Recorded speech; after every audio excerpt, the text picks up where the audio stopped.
On behalf of the team of Cornell Cooperative Extension Regional Dairy Specialists and Pro Dairy, we would like to welcome you to day 2 of our Net Zero for New York Dairies program.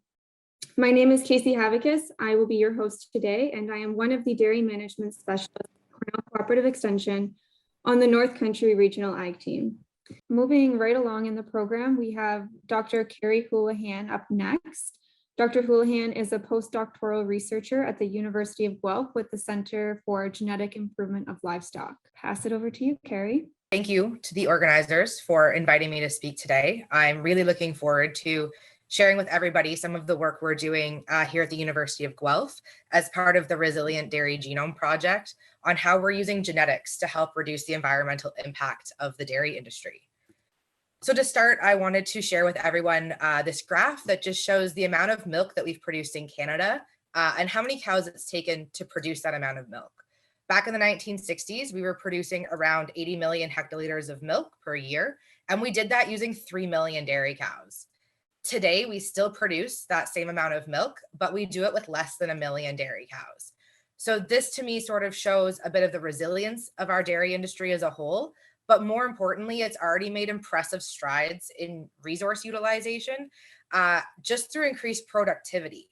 However, I feel we're at the point now where we have to start to take a closer look at individual cows and management as well as genetics to show how we can kind of further improve our animals and our industry to ensure sustainability in the future.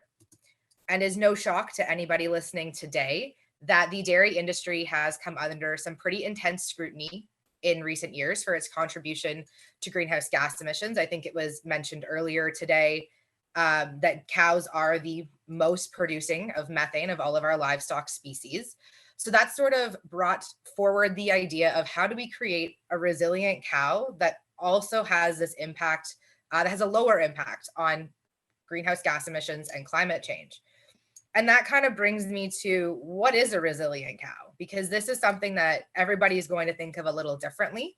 So I'm going to share with you what I define as a resilient cow. And then most importantly, it has the ability to adapt rapidly to changing conditions, whether that's a change in temperature, a stressor, disease, or many other things that could change for the cow.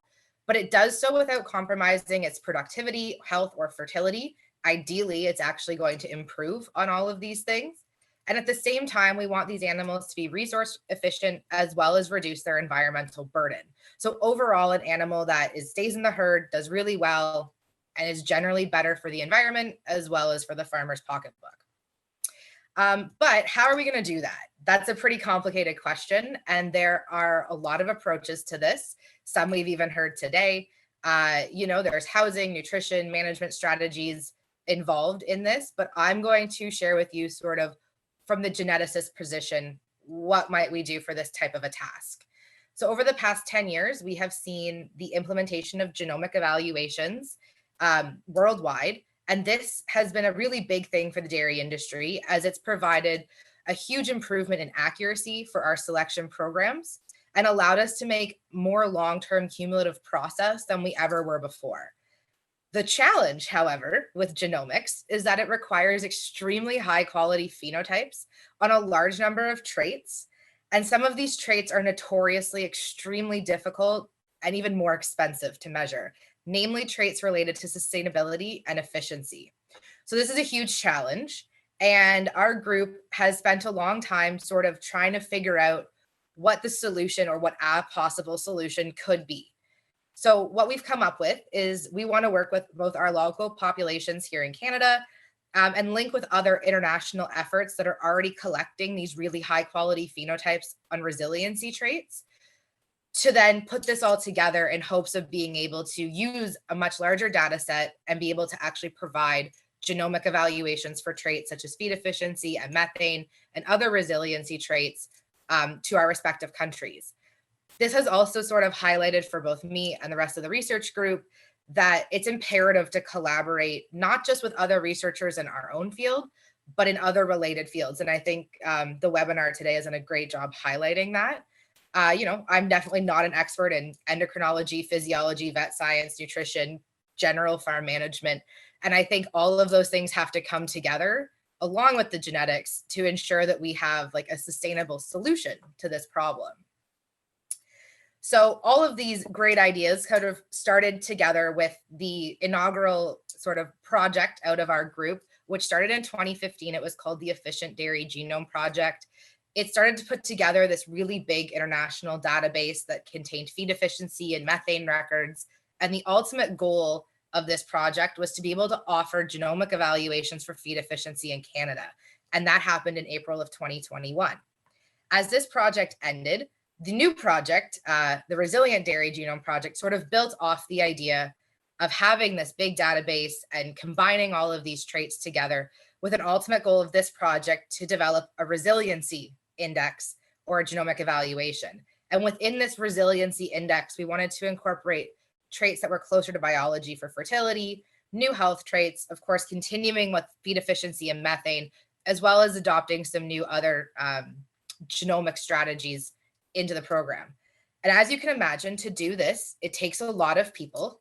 This project is very large. It spans right across Canada with partners on coast to coast, as well as a lot of international organizations from all over the world. And in the US, we're also very fortunate to have a number of academic partnerships as well. That doesn't stop there. In Canada, we also have a lot of backing from our government organizations, our not-for-profits, our industry partners, and it takes a whole lot of people to make this whole ship kind of move. And the way that I like to think of the project, and I'm going to share with you before I get into a few of the more efficiency and sustainability based parts, is that we sort of think of the project like an engine because it's so big. So the fuel of the engine is the three key areas that we're looking to further develop for phenotyping. As I've mentioned, closer to biology, fertility. We want to look at enhanced disease resistance, and of interest particularly to me is improving feed efficiency and reducing methane. To do all of that, the second kind of component, we're looking at the genomic and the environmental relationships, so how traits in the environment sort of interact, using all other kinds of multi-generational effects, epigenetics, and all of this is possible by massive data management protocols and chains. We have our oil for our engine, and this is what we call the GELS component of our project, and it stands for genomics and its ethical, environmental, economic, legal, and social aspects. So the reason for this is so important to us is that not only is it going to help us maximize sustainability, but also social acceptance, because for us, it's really great to do all the research, but if nobody's going to accept it, it doesn't go anywhere. And the whole goal is then that this will transform into translation and implementation if the entire engine works properly, which ultimately then leads us to our goal of using genomic tools to select for sustainable cows. So it's a long-winded description of a very big project. And this project couldn't be done with all of the people here on the slide. We have many activities, and these are all of our leads. Again, they're across Canada, and they're all integral in the success of our project. But today, I'm going to share with you sort of the focus that I've been involved in for the last 6 or so years, which is really on the feed efficiency and methane emission side of it. So one of our activities is led by Dr. Christine Bays from the University of Guelph and Dr. Gerrit Kistemacher from Lactanet, and this is really focused on data collection. As I mentioned, it's something that it takes a lot of people, a lot of time, and a lot of finances to support. So through our international collaboration, our goal is to have over 17,000 animals with data records for feed efficiency and hoping to get close to 8,000 for methane emissions. However, this sort of begs the question of how is it really possible to collect all these methane gases from cows? So I want to show you a few ways that we do it within our project. All the methods I'm going to show you today are used within various different partnerships that we have, and all have, of course, their benefits and their disadvantages. On the top left of the slide is a respiration chamber. It's what we consider the gold standard for measuring methane emissions, because even though most of the methane emissions from a cow comes through eruptions or burping, there's some that is expelled on the other ends as well. So we want to collect in these all of the methane, giving a really good picture of what is actually being emitted by the cow. But of course, these are extremely expensive and they take up a lot of space. So a few other methods that are used is on the top right of the screen is a sniffer. And this is a pretty cool tool. It's something that can actually be installed in pre-existing equipment on farms, mostly milking robots. And what it does is, as the cow is eating her pellet while she's being milked, it takes little snippets of air. And with that, it can figure out how much methane that cow is expelling in that short period of time. On the bottom, this is a picture that some people may have already seen. It's what we call the cow backpacks, affectionately referred to, but it's using an SF6 tracer. And what it does is there's a little hose by her nose, and she wears a backpack that carries all the methane, or the tracer for the methane that gets collected, and it's able to pick up how much methane she's producing. It's more commonly, at least in our project, used on our pasture-based systems versus the in-barn ones. And finally, the last method I'm going to talk to you about is what we're using here at the University of Guelph. It's called a green feed machine. It's considered to be sort of the next best thing to a chamber, and it acts like a bit of a fume hood. So it takes the airflow as the cow is eating, and it shoots it up and collects a lot of things. So I have a quick little video that I'll show you of one of our cows. Hopefully it works, demonstrating how it works. So what happens is when she walks in and puts her head in, there's an RFID reader that reads her ear tag, and it starts to dispense pellets for her to eat. Inside, you can see there's a little bit of a sniffer there. And what it does is it's a sensor that actually picks up both carbon dioxide and methane as it's going up through the tube at the back. And it looks at the airflow, and then it compares it to the atmospheric methane and carbon dioxide that's already around. And from that, it can calculate the concentration of these gases that she's producing. So all this is great, but how does that relate to genetics? What we do is we have, as I mentioned, all these phenotypes that we're collecting, but we're also collecting genotypes, or genetic information on these cows. And we're taking a little hair sample from them and sending it off for genotyping. And what we end up with is these two parallel databases, one that has all their genetic information and one that has all the methane emission data in it. So what we do is we actually combine these two databases, and with it, we're able to predict how much methane a cow is going to produce based on her genetics. And what's really cool about that is we can predict methane emissions on cows that are never going to be actually measured for it. And that allows us to select both cows and bulls that should be emitting lower methane to include them in breeding programs for future generations. And that sort of steps into the other project kind of activity that's led by Dr. Flavio Schenkel. And this is another one that I've had the pleasure of being extremely involved in.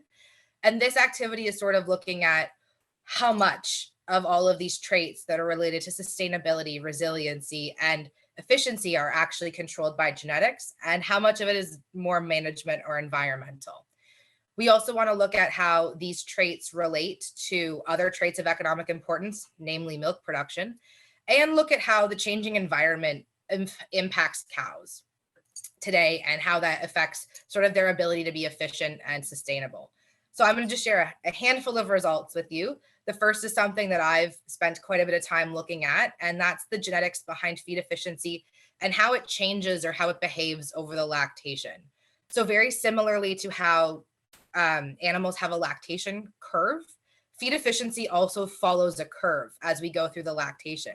And we have to consider that and how different stages of that curve relate to each other when we're trying to put feed efficiency into breeding programs to ensure that we're actually making a cow more efficient and not having any negative impacts on things like early lactation. As I've mentioned as well, traits like feed efficiency and methane emissions are really expensive and they're difficult to measure. So investigating traits that could be used as an indicator for some of these more expensive traits is something of great interest. And we have a PhD student, Lucas Lopez, that's looking at that in our group. And what he's investigating is using rumination collar data, mainly rumination time, to see if we can use that to sort of indicate a level of sustainability in the dairy cows, as it's something that we can get, a lot more data on a lot more farms. And finally, another PhD student in our group, Ivan Campos, is looking at the impact of heat stress on these animals. So as we know, the climate is heating up, and there are more days that animals are under heat stress, even in Canada. So what we want to do is ensure that animals are able to cope with this stress, that they can better handle it when it happens and better bounce back after the fact. And we want to make sure that they're still able to maintain their productivity, efficiency, and all of those things, as that's something that's very important for resiliency in the future. And the final activity I want to touch on is about translation and implementation of all of this. So as I said, it's really great to do all these research projects, but if we can't get it to the end consumer, in this case, the producers, it's kind of all for nothing. So one goal of the project was to look at fertility disorders. That was done in 2020, and we actually have evaluations for that in Canada now. As I mentioned, we were able to develop and launch the first feed efficiency index in Canada in 2021. And that's sort of what the graph on the slide is showing. So in Canada, we select for animals who are more feed efficient after peak lactation, in hopes that we are not as negatively or any negative impacts on the early lactation when our cows are still not quite able to eat enough to meet their body's demands for maintenance and production.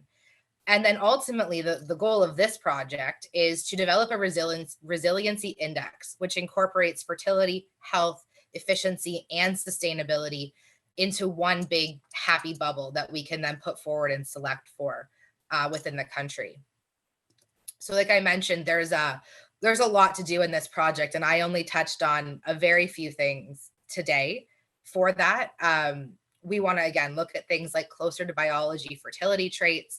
We have a big project right now in this that's looking at standardization of calf health as well as calf feed efficiency, and how we can develop those pipelines and put them into genetic evaluation centers as well. The one that's sort of near and dear to my heart is developing a long-term plan for data collection for efficiency and methane emissions and other sustainability traits, to make sure that we can still do this kind of research and have really accurate evaluations for selection decisions as we move forward as projects end. Of course, we're doing all kinds of genetic analyses on things, as well as looking at ways to identify applications for other technologies such as epigenetics and epigenomics, and put those into our routine evaluations. And another really big one is to make sure that we're incorporating socioeconomic aspects of all of these new traits into our breeding goals. And as I said, the end goal is to have a resiliency index. If you're interested in more things that the project's doing, or want to contact any of the researchers to find out more of what they're doing, or contact myself, our website is on the top of the screen, and it has all the information you could possibly need, and everything that's going on with the project. I also I want to thank, there's a lot of people to thank for this project, of course, but it wouldn't be possible without our funding agencies and all of our collaborators. It's an absolute pleasure to work with everybody on this project. And no presentation would be complete without thanking our entire team at the University of Guelph. I've been extremely fortunate to be a part of this team as it's sort of started all the way through, and they have contributed to most of what I presented today. So I will say thank you with that and hand it back to you, Casey.